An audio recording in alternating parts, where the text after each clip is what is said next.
Dicen que la piedra es muda, pero bajo las manos de Edith Cron, el basalto y el mármol aprendieron a hablar nicaragüense. Llegó de las tierras frías de Dinamarca para fundirse con el sol de Centroamérica, en una época donde las mujeres apenas tenían voz en la plaza pública. Edith tomó el mazo y el cincel para reclamar su lugar en la historia. Ella no solo esculpió monumentos, esculpió nuestra identidad. Desde el rostro eterno de nuestro bardo Rubén Darío hasta el vigor heroico de El Relevo. Su obra es el espejo de una nación.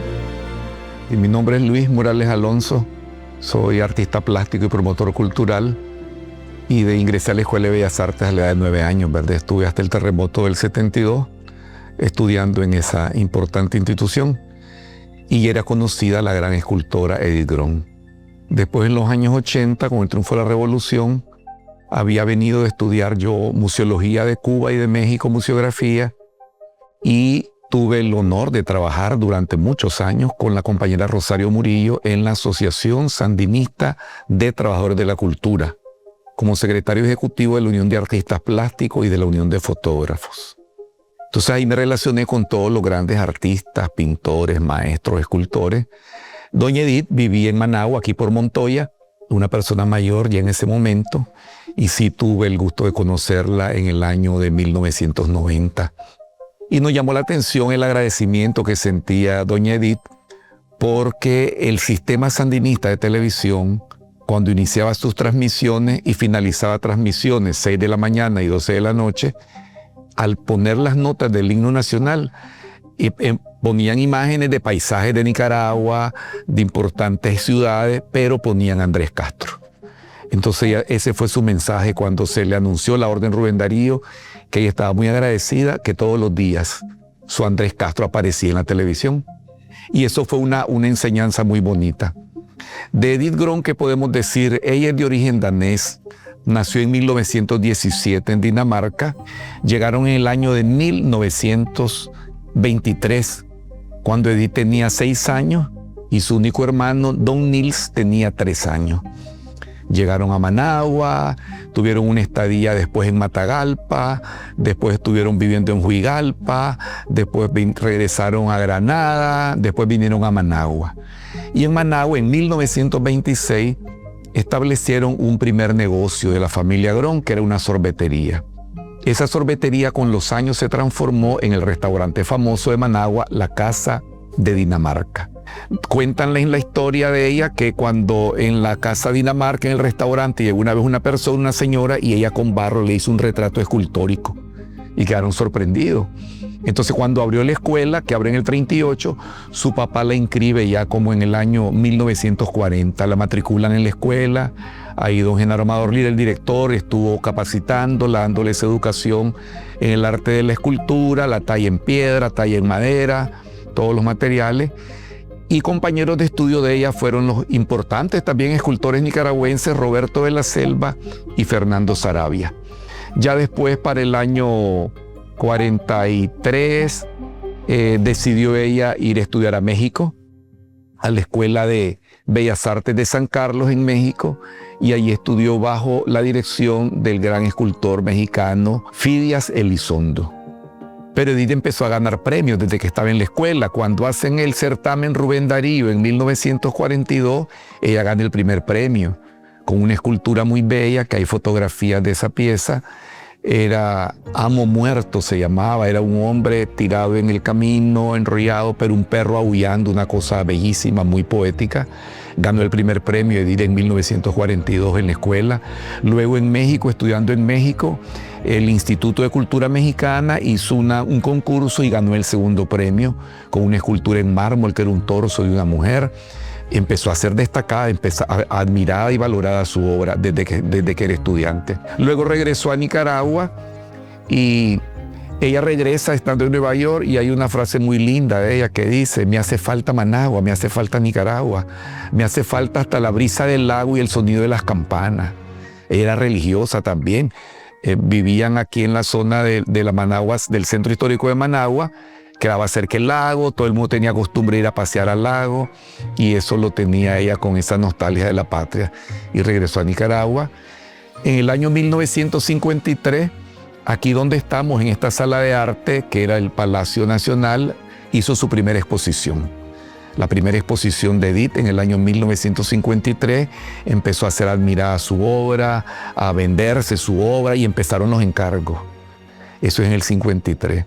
Para 1955, el Instituto Nacional Miguel Ramírez Goyena, bajo la dirección del querido maestro, poeta chontaleño Guillermo Rochú Tablada, y que trabajaba también con él en la parte académica y en la biblioteca, el comandante Carlos Fonseca, le encargaron a Edith una escultura de Andrés Castro.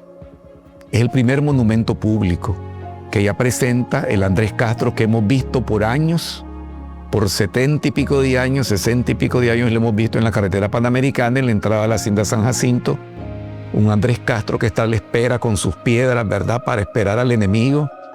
Ese Andrés Castro fue encargado por el Ramírez Goyena, con fondos que hacían kermeses, recogían entre ellos dinero del año 55, preparándose para conmemorar el primer centenario de la heroica batalla de San Jacinto.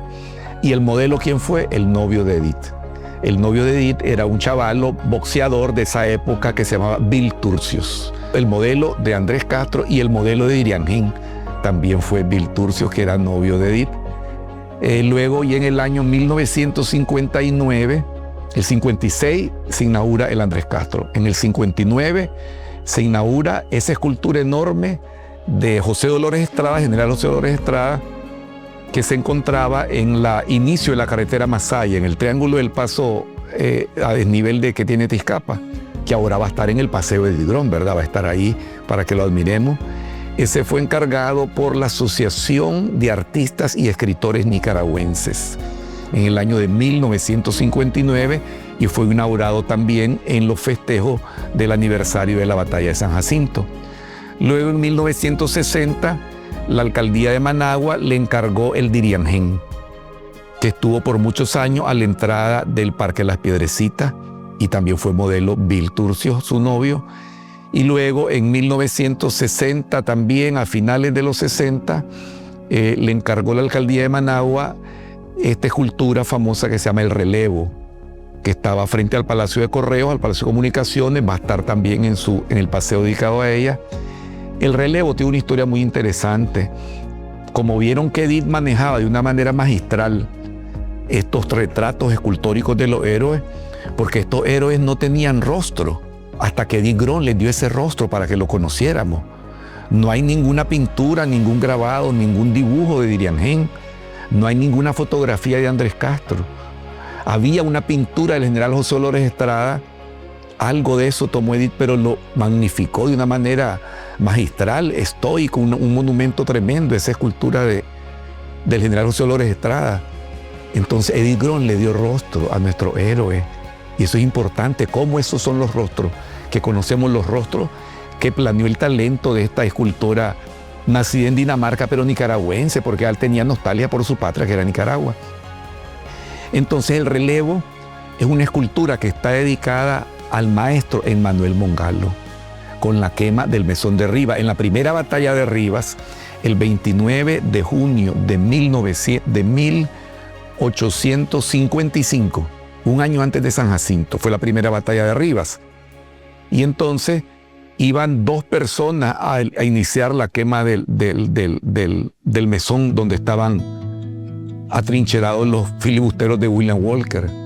Y entonces el primero de los muchachos no logró llegar, y entonces Emmanuel Mongalo recogió la antorcha, la tea, y fue el que incendió el mesón. Por eso los 29 de junio se celebra el Día del Maestro, porque Emmanuel Mongalo era maestro.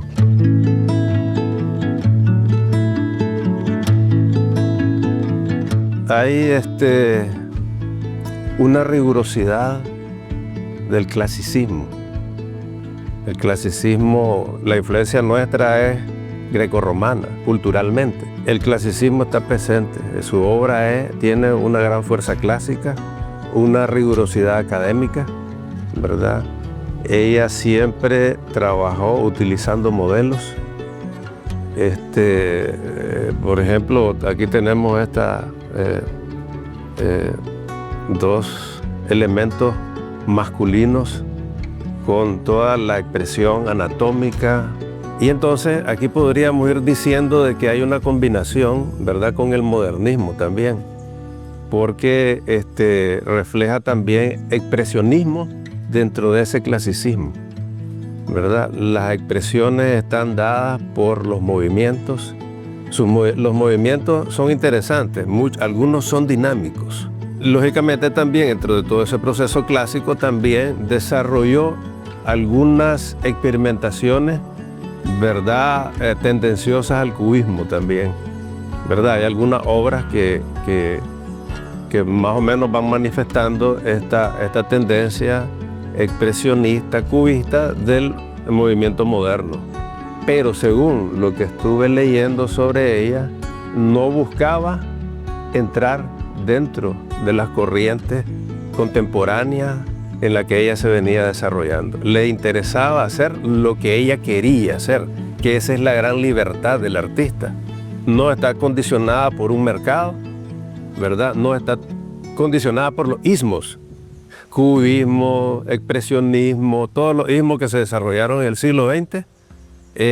Ella hizo experimentaciones, pero no fue su influencia fundamental. En un determinado momento, cuando nos hicieron la entrevista, que tuvimos la visita del vicealcalde, yo dije, pero espontáneamente, ella es nuestra maestra. Así lo dije, pero no fue algo que lo pensé antes, sino que me salió en el momento. Me llamó la atención porque ni siquiera me acordaba que lo había dicho, sino que lo leí después en los reportajes. Hay una cuestión de fascinación por ejemplo, el expresionismo.